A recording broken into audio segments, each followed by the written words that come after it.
Welcome to NewPod, your go-to channel for movie and TV show breakdowns and recaps. We dig deeper than the surface to understand what these stories are truly about. If you love picking apart characters, relationships, and those small details that make all the difference, you've come to the right place. Don't forget to subscribe and hit that like button. It's a huge help for the channel. Today, we're diving into the origins of the smartest and most crooked lawyer in the Breaking Bad universe with this action-packed recap of Better Call Saul Season 1. So, picture this. We meet Jimmy McGill, a far cry from the Saul Goodman we know. He's an honest, but kind of a loser lawyer, struggling in court and working out of the back room of a nail salon. His brother, Chuck, a legal genius, is holed up at home, convinced he's allergic to electromagnetic waves. And then, out of nowhere, Jimmy comes face to face with Tuco Salamanca, that ultra-violent criminal from Breaking Bad, all thanks to two small-time scammers. What an introduction! After miraculously saving those crooks from Tuco's clutches, who only broke their legs, what a relief. Jimmy then runs into Nacho, who sees him as an easy mark. He gets tangled up in the Kettleman case, a family who'd swindled $1.6 million. Jimmy pulls them out of a likely tragic end, and even if he doesn't want Nacho's kind of work, he starts getting a name for himself thanks to his clever moves. This guy's a magnet for trouble, but also for some pretty twisted solutions, you know? Next, the show gives us a powerful episode all about Mike Ehrmantraut.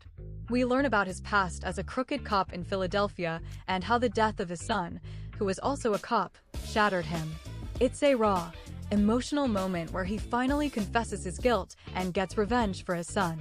Meanwhile, Jimmy gets a tempting offer from a major law firm, but he turns them down.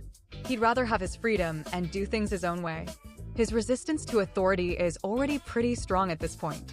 Jimmy gets his hands on the Sandpiper crossing case, a massive scam that could totally change his life.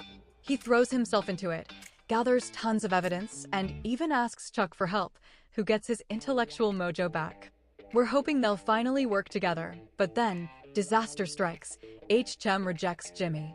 And to our horror, we discover it's not Howard Hamlin who's the problem, but Chuck himself. It's a monumental betrayal, a huge emotional punch for Jimmy and for us watching. Chuck just doesn't believe in him, and that really hurts. Devastated, Jimmy goes back to Chicago. He finds his old partner in crime, Marco, and they fall right back into their old scams. It's a bittersweet time, full of nostalgia and petty crime. Marco's death hits him hard, but it's also a wake-up call for Jimmy. He turns down the Davis main offer. He finally understands that what truly makes him happy is bending the rules and playing people. That final line, "I know what's been holding me back." It's not gonna happen again. That's the real start of Saul Goodman. And it's just brilliant. If this video gave you a new perspective, remember to subscribe and like to support the channel. Let me know in the comments what you thought and what movie or show you want to see next. See you soon on NewPod.